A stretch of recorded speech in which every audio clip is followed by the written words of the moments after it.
Let us pray. O Lord, we give thanks as legislators for the rich diversity of our history. We welcome the many challenges of the present. We dedicate ourselves to both the present and the future as we join in the service of Alberta and Canada. Amen.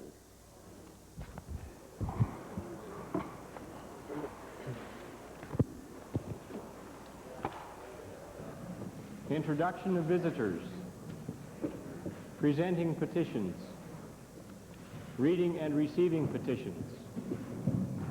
Presenting reports by standing and special committees.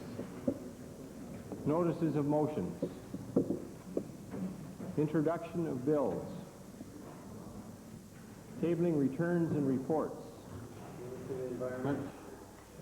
Mr. Speaker, I would like to file with the Assembly the answers to written questions 206, 207, and 244. And I would like to file with the Assembly a report on White Court particulate emissions. Thank you very much. Edmonton Meadowlark.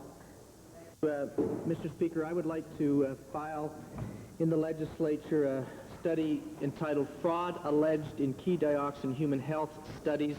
This study indicates that dioxins and furans like those found in pulp mill effluents are much more toxic to human health than was originally thought to be the case. Minister of Public Works, Supply and Services. Mr. Speaker, I'd like to table with the Assembly today two annual reports. One, the annual report of the Alberta Association of Architects, 1989, and second, the annual report for the fiscal year 1988-1989 of Alberta Public Safety Services.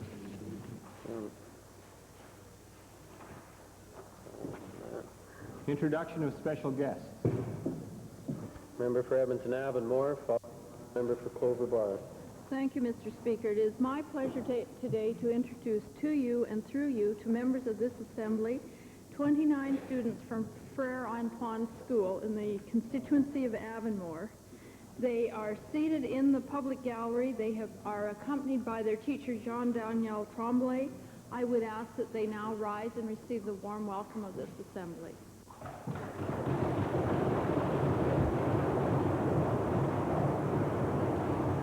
Clover Bar, followed by Banff Cochrane. Thank you very much, Mr. Speaker. It's my distinct pleasure today to introduce to you and through you to the members of the Assembly 25 grade 6 students from the Colchester School in the constituency of Clover Bar. They are accompanied by their teacher, Thelmer Carlson, their teacher aide, Ruth Van Pettican, and one parent, Darlene Scott. I want to especially recognize one of the students, Angie Scott. They are seated in the public gallery. I would ask them to rise. I would ask our guests to rise, please, and to receive the traditional warm welcome from the members in the House.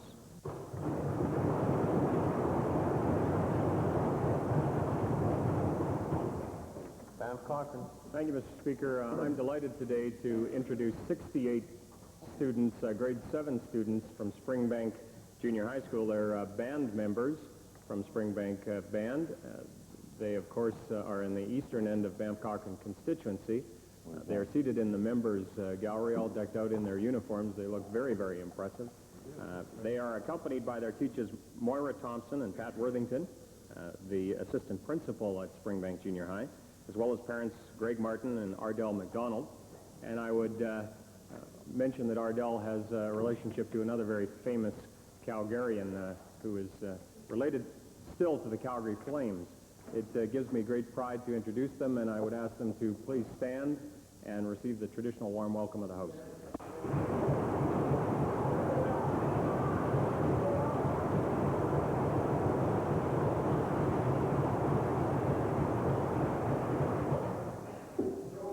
Additional. Ministerial statements. Oral question period. Leader of the Opposition. Mr. Speaker, I'd like to direct my questions to the Minister of Family and Social Services. Mr. Speaker, yesterday this government talked about the super system they've rigged for themselves under the Public Service Employee Relations Act. Mr. Speaker, this is the legislation that even the United Nations said was unfair to workers. Well, Mr. Speaker, the system's wonderful, all right. It's so stacked in favor of the government, Mr. Speaker, it's not even a laughing matter.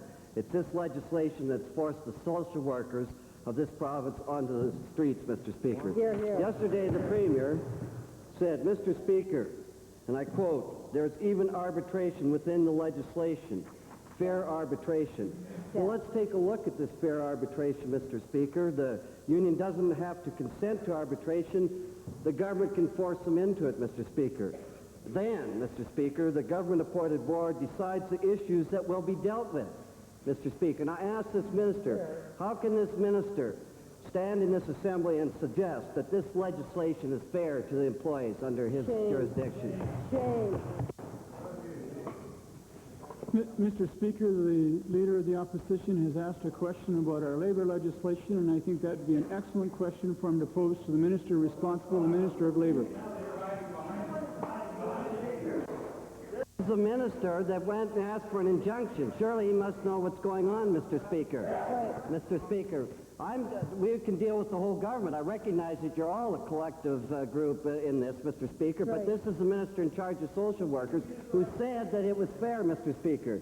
And the minister hasn't even read the act, perhaps. Section 42, subsection 1, clearly states that arbitration cannot deal with the following subjects: the organization of work, the assignment of duties, and the determination of the number of employees of an employer. That means caseloads, Mr. Minister. That's right. And I want to ask again this minister, how on earth can the minister even suggest that arbitration can find a fair solution to this problem? Well, Mr. Speaker, now the Leader has asked a question in reference to caseloads, and I would like to comment on that because that is something, obviously, that we're very concerned about. We put forward, Mr. Speaker, a position on the negotiating table that called for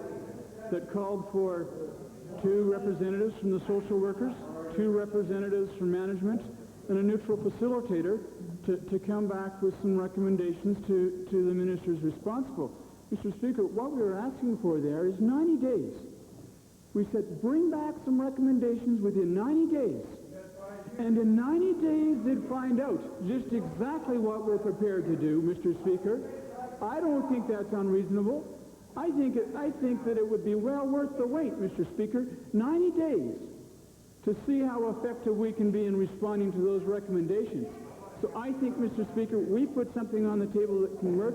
Again, I can only reiterate, re-emphasize that we're anxious to see social workers back to work so that we can then see social workers back at the negotiating table where we're sitting and waiting so that we can get on with some meaningful solutions. We can't do it while they're out on an illegal strike. Made it illegal. The minister knows full well that that board that he set up has no clout. They could make another recommendation as they had in the past, Mr. Speaker. It has no clout, and he's well aware of that. That's right. Now, Mr. Speaker, the employer can force arbitration, decide what issues are dealt with, and refuse to even deal with the issue of caseloads under our laws, Mr. Speaker. The employer holds all the cards. That's the problem with this. That's why we're into this dispute, Mr. Speaker. And I want to ask the minister this. Why doesn't the minister admit that these labor laws are an absolute farce, drop the application for the injunction, and get back to the bargaining table and make a proposal for lower caseloads? That'll solve it, Mr. Go Speaker. for it. That's the question of labor legislation. The labor legislation in this province is no different from the labor legislation in 5 other provinces in this country. This is a fair process for the public servants of this province. Let me say, when you have an essential service, when they have a monopoly service, when the people of Alberta have nowhere else to go, then it's fair to have an essential service, and then it is fair not to have the right to strike. But there must be a balance to that. And the balance is to have a process for negotiation, a process for mediation, and a process for arbitration that is equally binding on both management and the employees. There was some allegation that the UN says this is unfair. That is not so, Mr. Speaker. The International Labor Organization says if there is no strike legislation, then you must have compulsory arbitration as a process to balance. We have that, and that is a fair process. And it does work, Mr. Speaker. Let me say that it does work. The salaries and benefits of the public servants in this province are roughly the same as those of all the provinces on either side of it. We are not out of line. Now let me address the caseload question, Mr. Speaker. In the negotiations, let me make this point. Management put a proposal on the table for a task force. The social workers bargaining team put a proposal on the table for a task force. When we asked them to discuss details and said, all right, let's negotiate the details. This is our opening offer. That is your opening offer. What did the social workers do? They opened the door and walked away. Oh, no, we don't want to deal with the details. We said, we'll come back. Thank you, Honorable Minister. Thank you. Order, please. Order. She's saying bad faith. I'd like to direct my second question back to, I think he's still in charge of the social workers, Mr. Speaker. And I want to say to that minister who came up, she talks about a fair system. The employer, I repeat, can force arbitration. I am, Mr. Speaker. I get a preamble. It's the second set. Would you tell them the rules of the House? Order, please, Honorable Leader. Chair is indeed aware that you're entitled to a preamble, but you did start speaking to one minister, then switch to a comment to another minister, but perhaps we could continue. Mr. Speaker, the process is totally unfair, and this government is well aware of it, but they've rigged it that way deliberately, and they can talk all they want, Mr. Speaker. But let's look at this government, this great government that loves the laws when it suits them, Mr. Speaker. Yeah. Since the beginning of this government's dispute with the social workers, the Minister of Family and Social Services has joined with our glorious Premier and other ministers in an attempt to portray these workers as criminals, Mr. Speaker, fighting for their clients and trying to bring some sanity to the social welfare system in this province is now a crime because of these unfair labor laws in this province. But time and time again, Mr. Speaker, this government has shown its open contempt for both the laws of the province and of the country, Mr. Speaker. To hear this government accuse social workers of breaking the laws when its own record is so bad is shameful. What a bunch of hypocrites. Here. Now, I want to ask the minister then, can the Minister of Family and Social Services not see the hypocrisy of discrediting social workers this way when his own government's record in obeying the law is so dismal? Mr. Speaker, no one is here to discredit social workers. Mr. Speaker, I've said it time and time again that our social workers are, they're for the most part, a very dedicated, committed group of employees. Regrettably, I think they're getting some bad advice at this time, Mr. Speaker. I regret that they've reached the point of an illegal strike. Mr. Speaker, 1 month, just over a month, after their contract expired at the end of March, they chose, as the Minister of Labour pointed out, to walk from the negotiating table. They chose to ignore mediation. They chose to ignore arbitration, and they've gone straight into an illegal strike in a month. I don't think that's reasonable, Mr. Speaker. Again, I can only say that I understand some of the issues that social workers have raised. I understood those issues before they went on strike. They're asking me to do something about caseloads, and they're chanting from the other side. And Mr. Speaker, let me outline the things that we have done. I think it's very appropriate to take the time to outline those things. The Speaker has already told me he's going to cut me off after one example. I'll wait for a supplementary question, Mr. Speaker, and perhaps I can share it with the member. The question, so you can get the answer, Mr. Speaker. It's not bad advice the social workers got, it's bad government they got, Mr. Speaker. That's the problem. But, Mr. Speaker, Right now, this government is continuing construction on the Old Man River Dam without a permit. Yes. The Federal Court of Canada ruled that proper procedures weren't followed and canceled this government's permit. They're breaking the law, Mr. That's Speaker. right.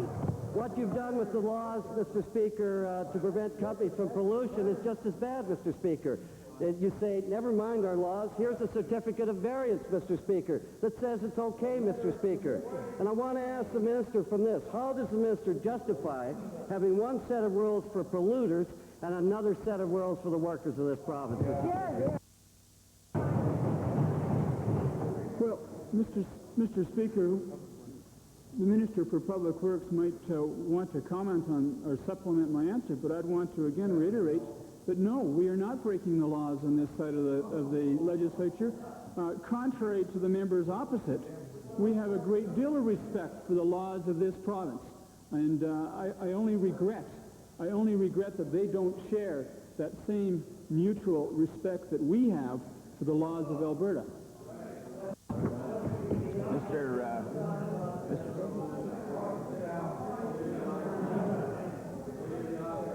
Sticking perhaps to the topic of family and social services. We have, in this province, one set of laws for the government and their friends and another set of laws for the people of the workers of this province, Mr. Speaker. Mr. Speaker, just recently in this House, we had lead poisoning in Medicine Hat, where children and workers were hurt. Did they close them down? No, they're still doing business, Mr. Speaker.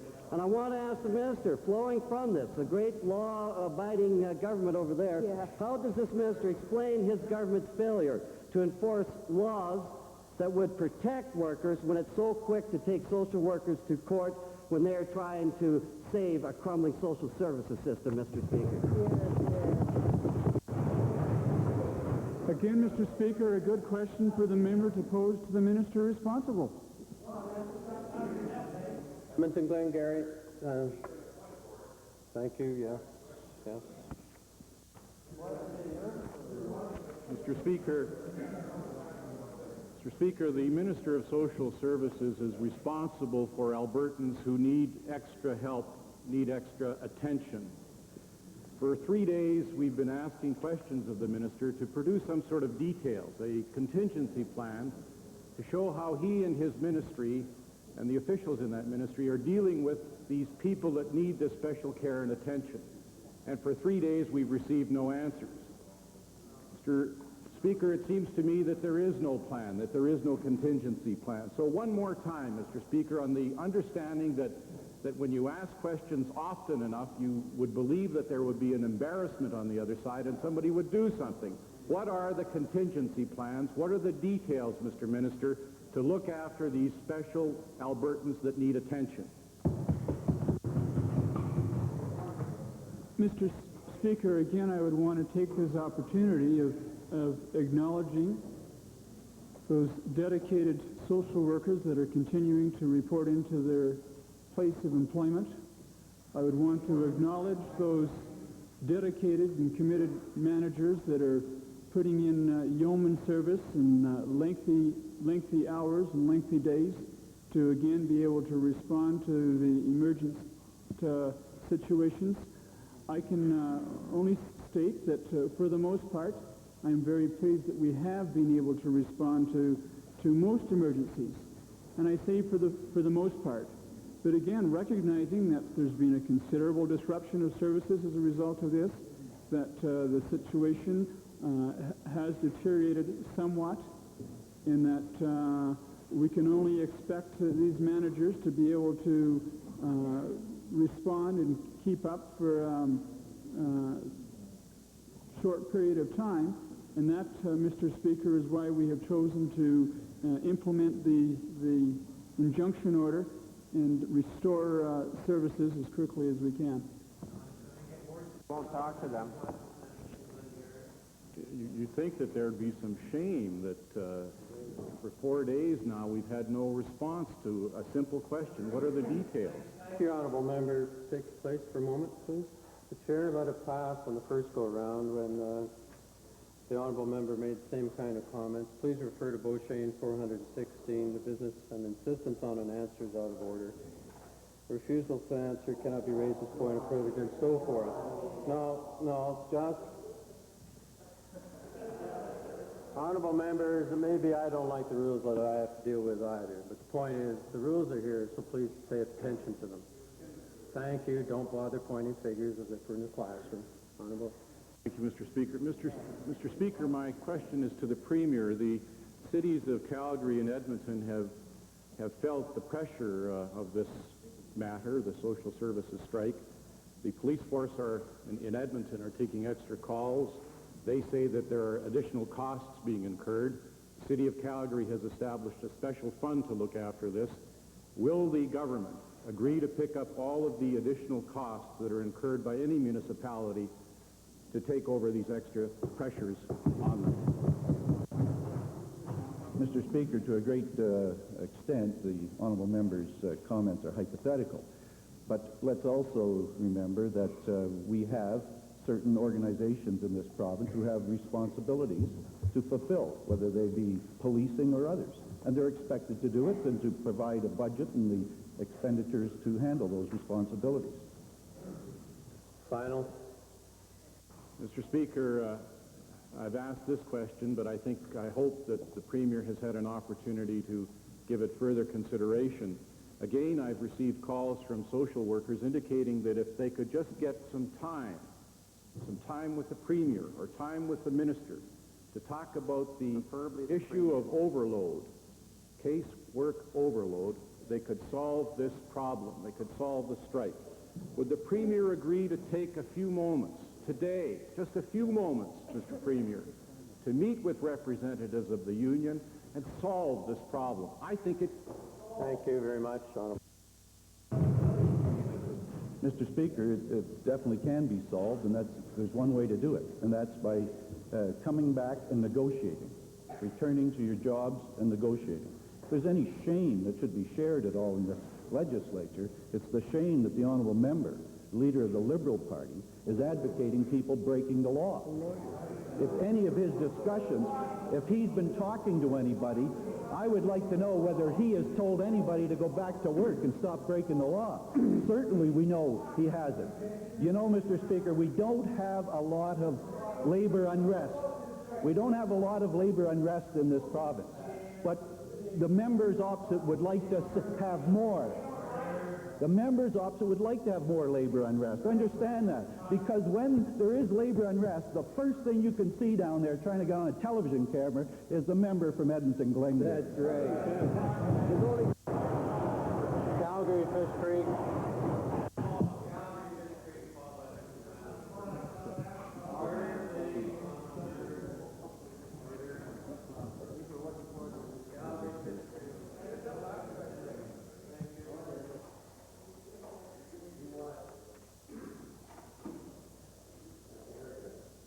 Calgary, Fish Creek. Thank you, Mr. Speaker. Even though the Yellowhead Youth Center is located in Edmonton, concern for the physical and emotional well-being of the center's young tenants is being expressed across the province and indeed in my own constituency, Mr. Speaker. And apparently these concerns have escalated with recent allegations that some of the disruptive behavior at the center was not entirely spontaneous and that it may have even been instigated by others. It's important to put such disturbing allegations to rest, Mr. Speaker, and I wonder, has the Minister of Family and Social Services had an opportunity to evaluate them? Mr. Speaker, yes, I've had the opportunity of visiting the Yellowhead Youth Center firsthand and had the opportunity of talking with management that was operating and running the facility, talking to some of the residents that were there, and I received some very disturbing comments. Indications at that time were clearly that they felt that some of these young people had been exploited, that some of these young people had been coached to be disruptive, to create problems. Mr. Speaker, that was followed up.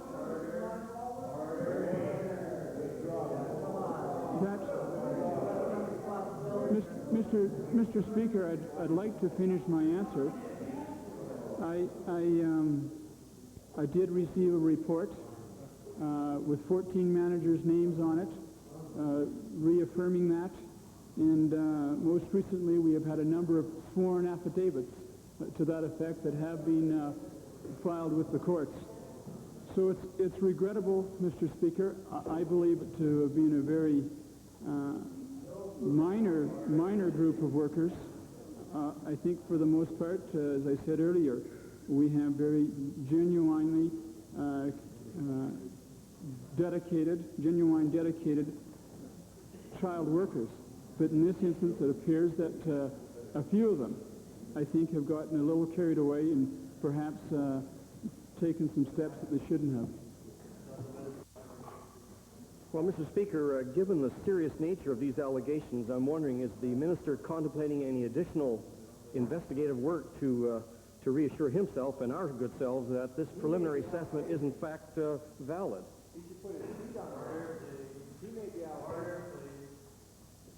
Again, Mr. Speaker, I can only say that it is being pursued, that, as I mentioned, there have been sworn affidavits taken at this time, and that will be followed through the courts. You, Edmonton Highlands, followed by Edmonton Meadowlark. Fascism. Thank you, Mr. Speaker. Mr. Speaker, time and again in the Assembly, I've asked the Minister of Advanced Education to explain why it is that the universities and colleges in Alberta are receiving funding that is less than the rate of inflation and on a consistent basis over most of the last 9 years. And in each instance, he throws up his arms and he says, don't you worry, post-secondary education is still our priority, and I'm sorry I just couldn't get it through Cabinet. So my question today is to the provincial treasurer, who used to indeed govern the portfolio of advanced education, and ask the provincial treasurer this: what priority is it, or series of priorities is it, that the provincial treasurer has used to block sufficient funding for the most important investment in our province, that is, that for post-secondary education? Speaker, that question should properly be directed to the Minister of Advanced Education. Speaker, I take some exception to the manner of the member for Highlands in expressing what I've said in the past. I should point out the honourable member is always anxious to represent the University of Alberta, and that's commendable. There are 28 other institutions in the province, however, in a very successful post-secondary system of education. Because, Mr. Speaker, the honourable member refers to the funding question and wants to talk inevitably about comparisons, it's interesting to look at 5 institutions across Canada, preeminent universities, which would be similar to the U of A, and it's interesting to note, if one were to add in the tuition fee question, then the funding at the U of A would certainly be on par with other institutions in Canada. Well, Mr. Speaker, the minister is misleading insofar as he fails to recognize that the Alberta government funds on a per capita basis all universities in Alberta to the tune of $2,000 less than they did 10 years ago. That's just operating costs. And on capital costs, it's $500 real dollars less than it was 10 years ago. So his answer is a bunch of malarkey. I'd like to ask the provincial treasurer this. I know that the advanced education minister doesn't like the reality, but he has in so many words said he can't get the request through Cabinet. Will the provincial treasurer admit now that he's trying to reduce the deficit he and only he caused on the backs of all Alberta students looking for post-secondary education? Right. Isn't that the truth?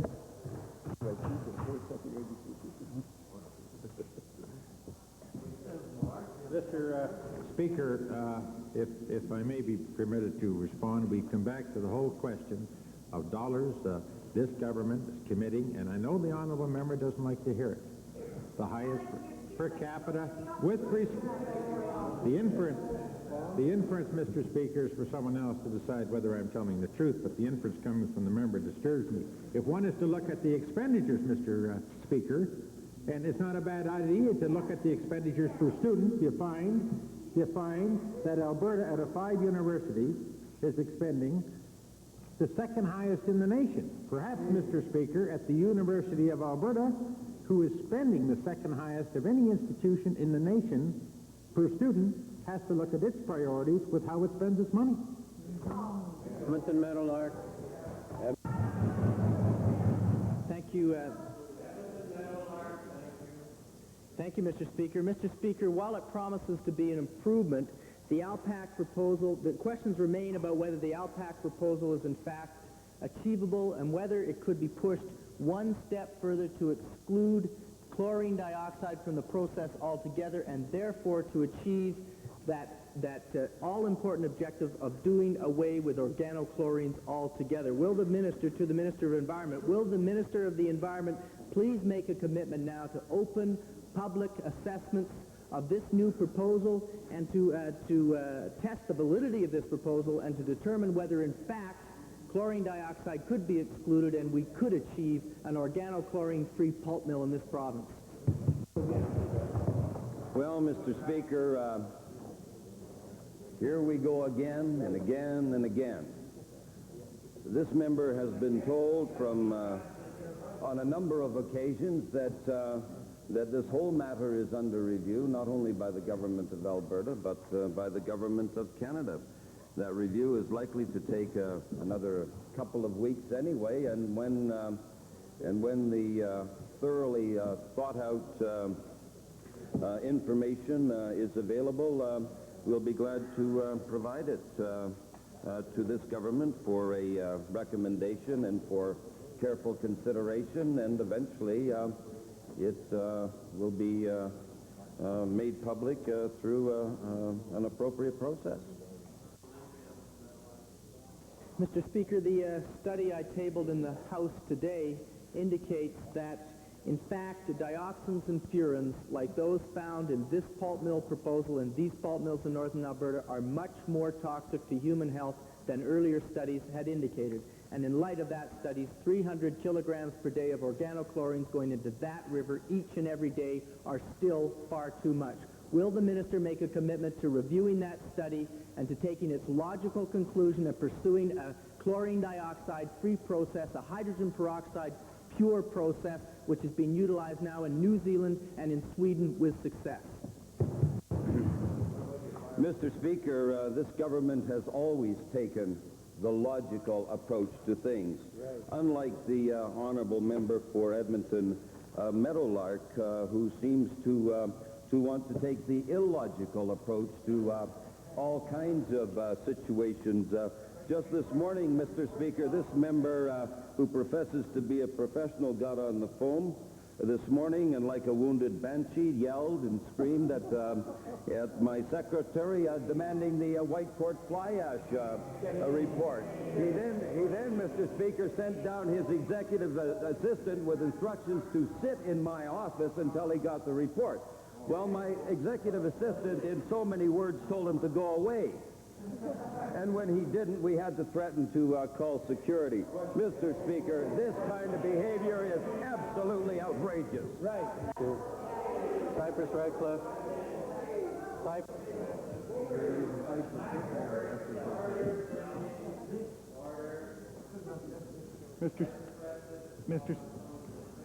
Mr. Speaker, my question this morning is to the Minister of Economic Development. And yesterday I had the pleasure of participating with the Minister of Economic Development in an announcement of a major industry that would be located in the town of Redcliffe, an industry employing 120 people in recycling paper. During his estimates, the minister made comments about guarantees and the backing off of guarantees to companies.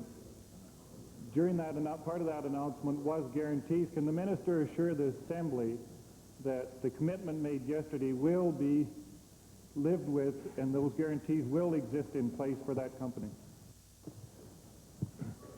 Mr. Speaker, I was delighted to participate with a couple of colleagues from the Legislative Assembly in making a very substantial announcement as it relates to the economic well-being of Medicine Hat and Redcliffe, and also very substantial as it relates to the protection of the environment within the province of Alberta. We have indicated a willingness to provide a $15 million loan guarantee to Consumer Papers Corporation, recognizing that it is a very important component of the protection of the environment within the province of Alberta. I'm sure the Minister of Environment would wish to supplement this because we are working hand in hand as it relates specifically to the recycling industry. I've indicated to honorable members on a consistent basis, that even though we are going to pull back as it relates to our financial support to industry, the protection of our environment is a key priority of this government, and for that reason we are going to continue to involve ourselves in it.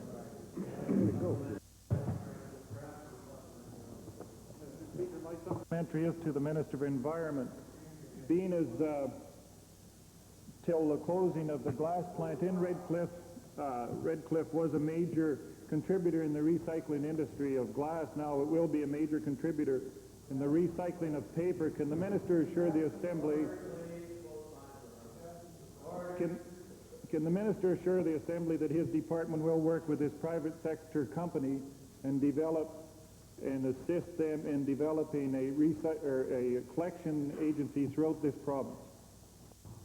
Mr. Speaker, this project in Redcliffe is consistent with the comprehensive waste minimization and recycling program that is being created now, and basically that is to enhance collection and separation of recyclables throughout the province on a province-wide basis, and to provide incentives and encouragement for companies to establish in this province, companies like Consumers Paper Corporation, to take those materials and add value to them. And of course, the third component, one of the most exciting components, is to stimulate markets by having government buy back on a priority basis those recycled materials. So this fits very, very well into the program that is being developed. Good. Stony. Thank you. Stony Plain, followed by Westlock Sturgeon. Mr. Speaker, the Calgary Board of Education recently wrote to the Minister expressing a serious concern regarding their inability to adequately accommodate rapidly growing enrollments in parts of that city. The board has committed all of its discretionary capital funding into building a new high school and does not have the approval from the department for any other new construction. What commitments can the minister give today that families moving into Calgary and settling in new areas of that city will not be forced to accept lengthy bus rides to attend overcrowded classrooms in inadequate buildings for their children? Mr. Speaker, a full commitment that each and every one of those children will get a quality education in the city of Calgary. Mr. Speaker, there are other communities in Alberta which are expected to have a significant student growth in the next few years. If the government is serious about wanting the provincial economy to improve, surely they realize that an important part of attracting people to Alberta is an adequate school system. It is not only Calgary which will run into this problem, Mr. Speaker, and the minister can't abdicate his responsibility for funding to the local boards. They can't plan when they don't have the projections to work with, Mr. Speaker. Has the minister's department performed any comprehensive research to evaluate the changing demographic patterns and their effect on demands for new schools? Thank you. Thank you, honourable member. Enough. Long enough. I can tell the members of this legislature that this government has committed $1.2 billion worth of capital spending over the last decade to Alberta's school systems. $1.2 billion of Albertans' taxpayers' dollars. That is a significant commitment, a significant contribution. Mr. Speaker, the honourable member has some interesting demographics. He is correct. We are facing an increasing number of students coming into our school system, some 7,000 to 8,000 new students each year for the next 5 to 7 years. We must accommodate those children, Mr. Speaker, and this government, when it announces its capital plan for school construction sometime before the middle of this year, we will live up to that commitment to a quality education, a first-rate education for each and every child in this province. Westlock Sturgeon. Thank you, Mr. Speaker. My question's to Minister of Agriculture. Mr. Speaker, a few days ago, he announced that a group calling themselves Centennial Foods had obtained $2 million in loans and loan guarantees to build a waxy barley processing plant somewhere in southern Alberta. Now, I've been informed yesterday, Mr. Speaker, that waxy barley seed, which we don't have very much of in this province, has to be imported, but has been turned back by the federal government. In other words, it's not allowed to come into Canada because it's not registered. Now, Mr. Speaker, in view of this government's rather dismal record of financing food processing in this province all the way from Sexsmith to Pocklington, could the minister tell us whether or not they checked out, before loaning the taxpayers $2 million, the seed was available for planting to fund this plant or to fuel this plant? Mr. Speaker, if the honourable member for Westlock, Sturgeon, had reviewed the announcement of the ADC financing package, you would have seen the word conditional in there. It was $1.5 million in direct lending, $500,000 loan guarantee at commercial rates on a conditional basis, subject to quite a number of conditions. And if those conditions are not fulfilled, first of all, they've got to decide on site, they've got to contract acres, they've got to establish sales contracts, they've got to bring money into the process, they've got to bring others financing to the plant. No, then the ADC money does not flow. I understand there's been a bit of a hiccup at the border with respect to the condition that the seed arrived at the border on. I'm sure that can be worked around, but there is no ADC money into this at this point in time. Thank you, Mr. Speaker. I think the hiccup was more of a belch, but nevertheless, Mr. Speaker, and can we look forward to $20 million grant provisionally processing bananas one of these days? Could the... They have a lot to start on. They have a lot to start on over there. Could the minister... You'll find a way.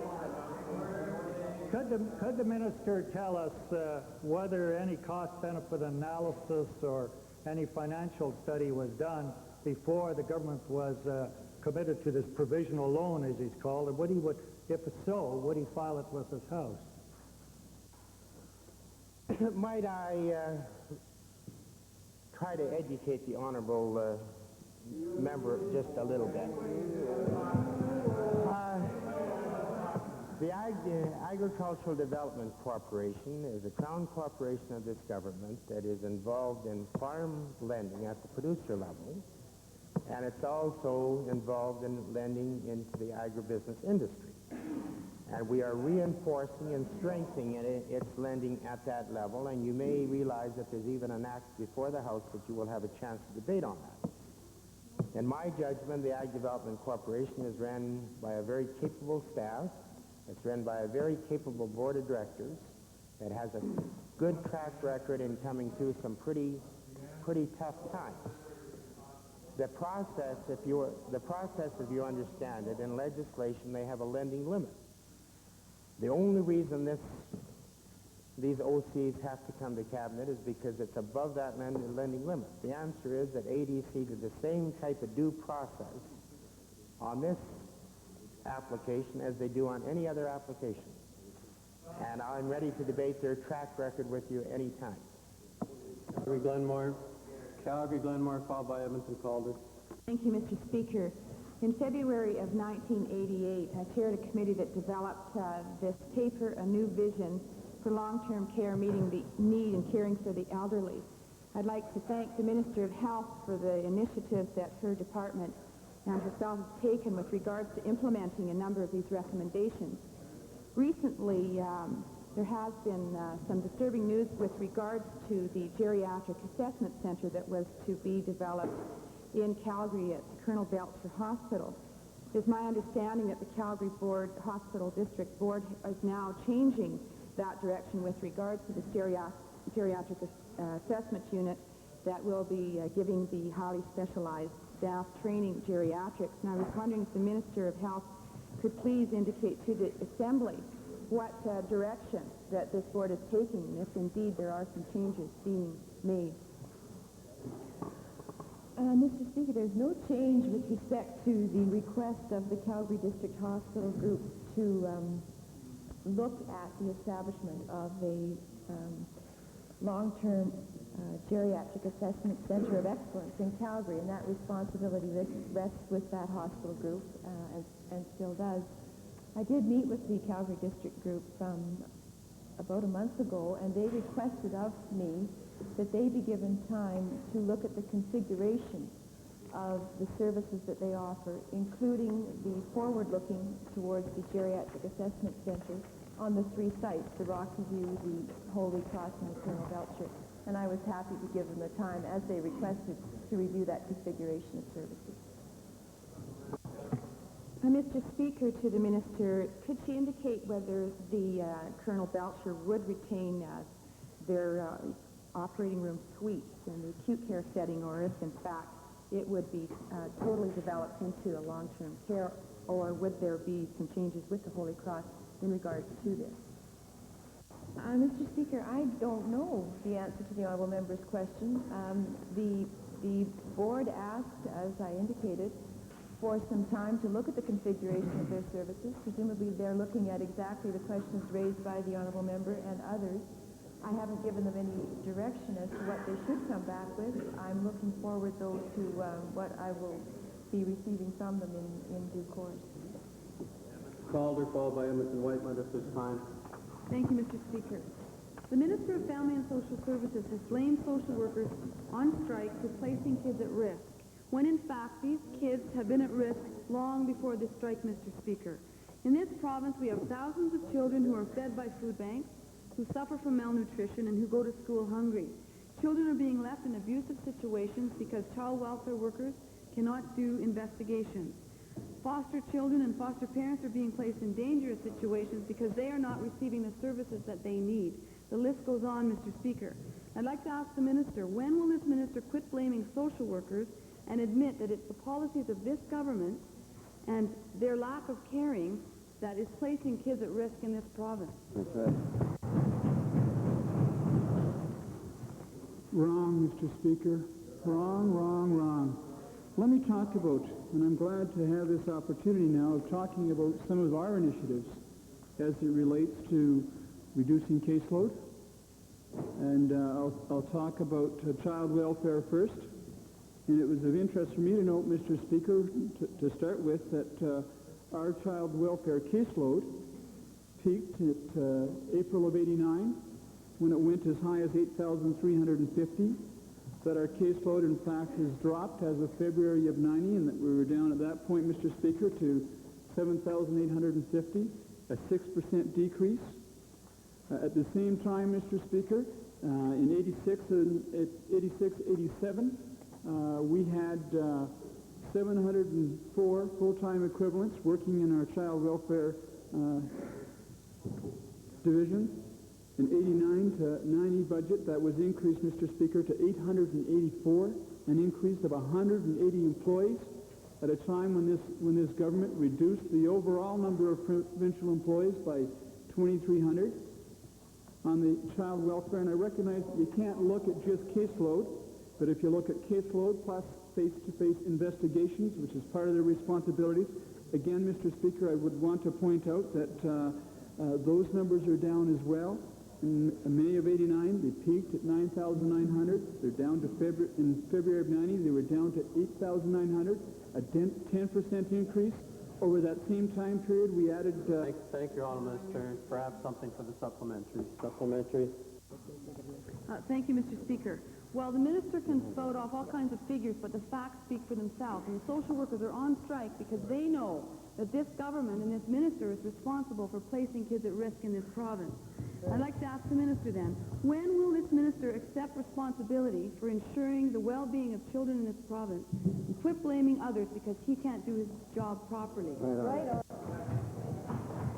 Mr. Speaker, the member knows full well that I accepted those responsibilities just over a year ago now when I was sworn into this office. And we have, as I mentioned, we have introduced a number of initiatives to try to address caseload. But I'm going to come back, Mr. Speaker, to my earlier comments. Again, that we are concerned for these children. The member opposite can refer to them as statistics, but we refer to them as children. We know that they're not just meaningless numbers. We know that there's real people and real situations and real faces behind those numbers. And I'm anxious to find additional initiatives. I've outlined a few, and only a few. We are also piloting caseload management modules in some of our offices that relates to child welfare. Mr. Speaker, we are anxious. I'm anxious for the sake of those social workers who are being eaten up inside. I'm anxious for their sake to see them come to a more sensible position, to see them return to the workforce so that they can get back to the negotiating table, because they know they can't, not while they're out on a legal strike. We are committed, Mr. Speaker, to working with them. We want to be partners in delivering these essential services, but we can't do it while they're out on a legal strike. All right. Before we deal with the points of order raised, could we have unanimous consent to revert to the introduction of special guests? Opposed? Thank you. In this order, Stony Plain, Redwater Andrew, Edmonton Jasper Place. Thank you, Mr. Speaker. Mr. Speaker, today I have the privilege of introducing to you, and through you to the members of the legislature, 10 students and 2 teachers from Memorial Composite High School in Stony Plain. During early March in Okotoks, they placed first in the Western Regional Academic Decathlon. On the 27th of April in Oshawa, Ontario, they placed second in the national finals. They came within one question of placing first. I also understand that they won the most individual members. I would ask, as I quickly call their names, that they stand, and after the teachers are called, that they receive the traditional welcome of the legislature. First off, next to the rail, is Ken Tuff, you can wave. Bob Carver, Randy Witchuk, Heather Calagroni, Darcy Courtley, Jody Zahara, Randy Breckenridge, Rhea Hildebrand, Brad Jones, Kurt Ludwig, teachers Mr. Wagner and Mrs. Monroe.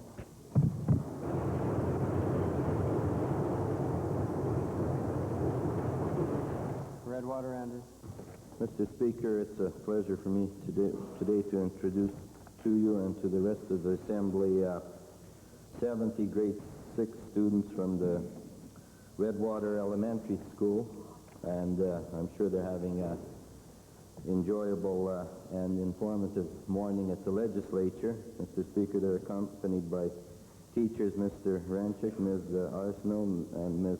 Granger, and parents Mrs. Miller, Mr. Busson, Mrs. Heumann, Mrs. Cornelson, Mrs. Wicki, Mrs. Zenick, Mrs. Serban, and Mrs. Walkowicz.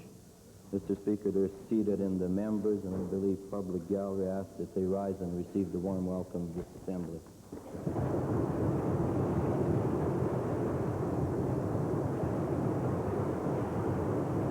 Edmonton Jasper Place.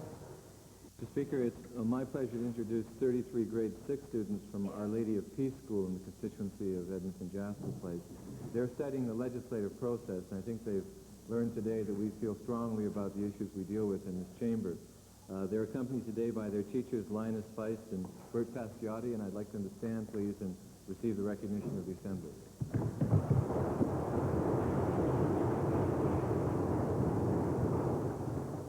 Minister of Public Works, Supply and Services on a point of order. Thank you very much, Mr. Speaker, and I would refer you to, sir, to Beauchesne 4091, Beauchesne 41010, and Beauchesne 412. Mr. Speaker, earlier today in the question period, and what I sincerely hope would simply be a matter of emotional runaway, the Leader of the Opposition made a statement that the government of Alberta has broken the law with respect to the Oldman River Dam. Mr. Speaker, that simply is not the case. Beauchesne clearly allows words to be used with respect to this matter, and that's quite put simply as a barefaced falsehood. It's dishonest, it's untrue, it's false. And whatever the motives are and the motivations of the Leader of the Opposition are, Mr. Speaker, they would not come into question or to play by me. But in talking to this point of order, Mr. Speaker, I would refer you to Alberta Hansard, March 13, 1990. And a question was addressed, a response was given, and Hansard on page 45 states, in response from this member, Mr. Speaker. Mr. Speaker, I think it's really important to make it very, very clear that the Federal Court of Canada document that was issued today contains no decision or order halting construction of the Old Man River Dam. The next statement, Mr. Speaker, in Hansard, is a response from Mr. Martin. That's beside the point, Mr. Speaker.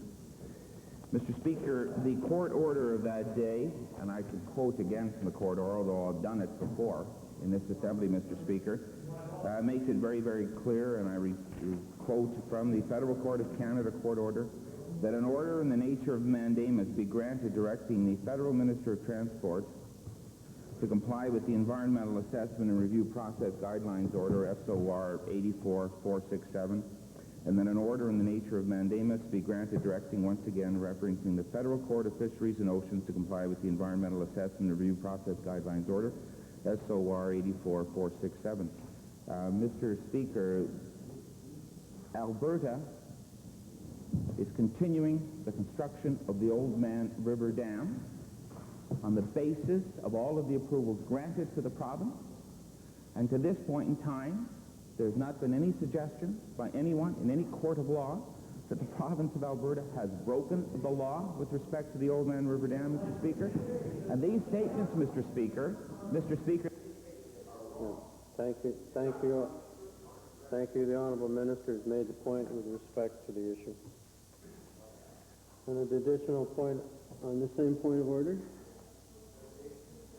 To the learned minister who likes his B numbers, I would also refer him to B number 31, which says that a dispute arising between two members as to allegations of facts does not fulfill the conditions of parliamentary privilege. It goes on to cite, and in fact I would suggest that he read the entire section 26 to 31 on this matter.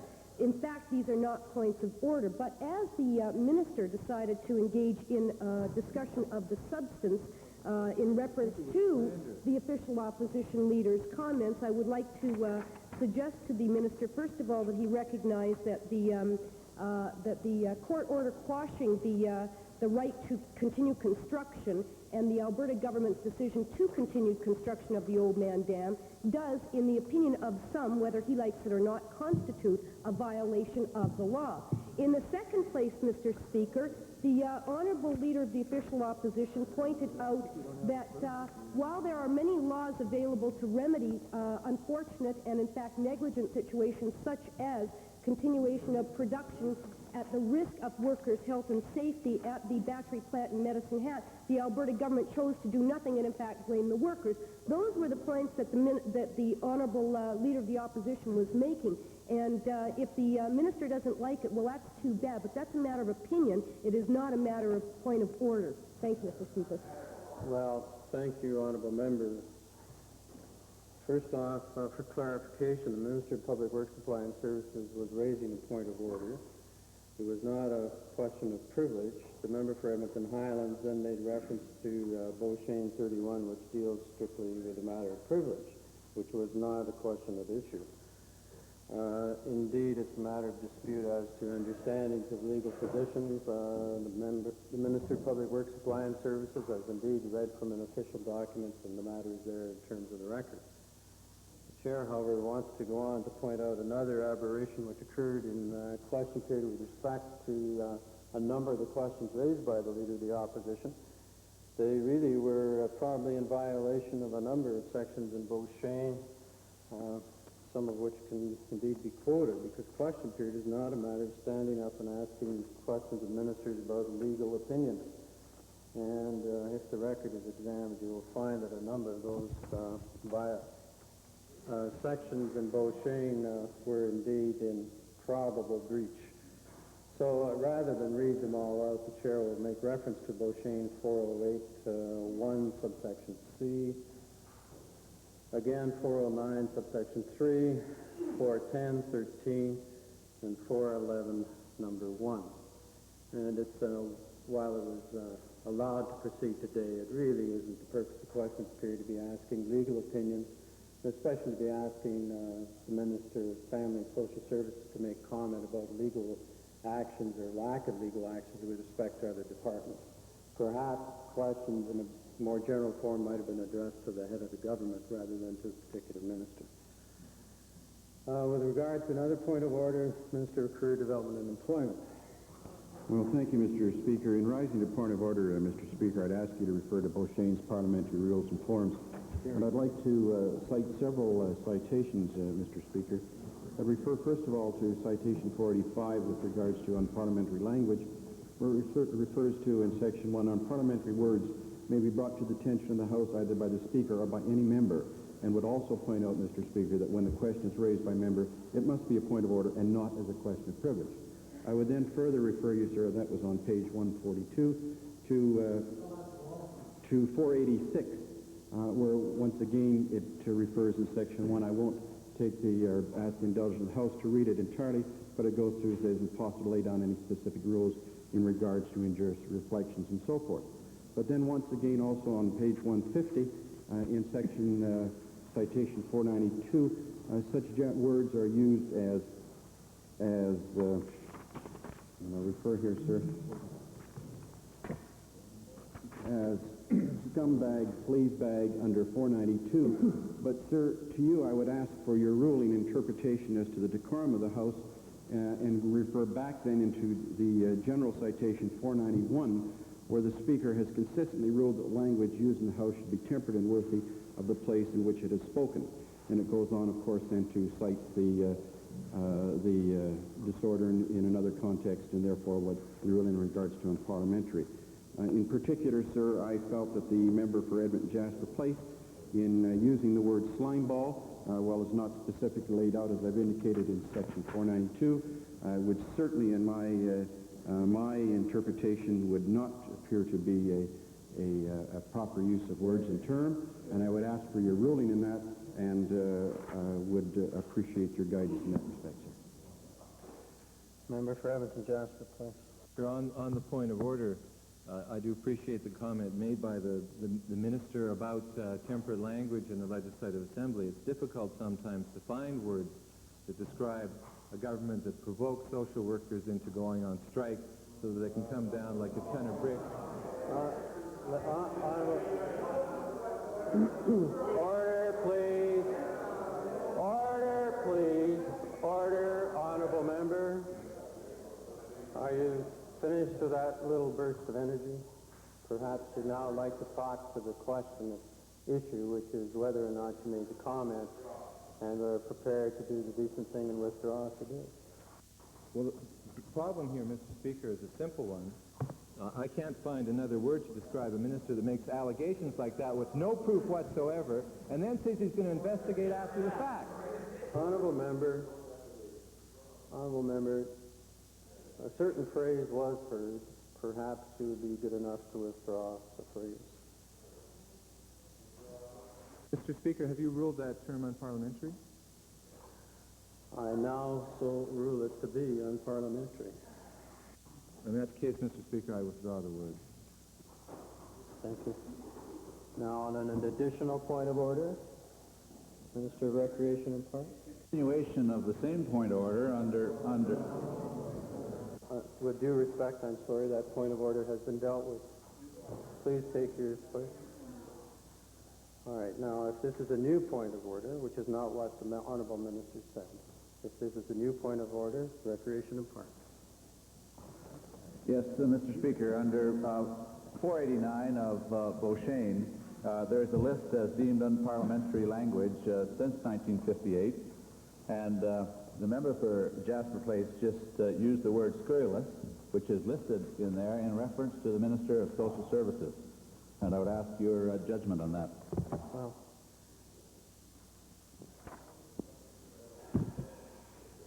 in that particular instance, the chair will have to check the blues because the chair did not hear it. It might have been one of the interjections that was interrupted. It might have been in the flow of words that was going on when the chair rose and therefore was cut off from being recorded and answered. Thank you for bringing it to the attention of the chair. I'll review the blues and we'll have to deal with it on Monday. What the chair would like to point out is one of the difficulties in question periods of the shouting back and forth across the hall is having a tendency to grow. It should not. And if indeed the chair is going to have to stand up more frequently and count burned out light bulbs on the ceiling in future, so be it, and we'll waste the time of question period. There certainly is no need to be shouting down honorable members on each side of the House. There's certainly no need to be shouting down before a minister gets a chance to stand up and to get out the first 5 words. And I realize that some members of the House have great capacity in terms of their lungs and their volume to be able to shout across the chamber, and they are heard more frequently than others, and oftentimes they're brought up short by the admonition of the chair. The chair is not indeed picking on any individual members. But if this tendency continues, the chair is going to start picking on all members. As part of the responsibility of the chair with regard to the House, it's not a question of anybody being picked on. It's a matter of trying to bring out from all members, which I'm sure the chair is able to count on, which is indeed the respect of the parliamentary process in this place. Orders of the day. Committee of Supply.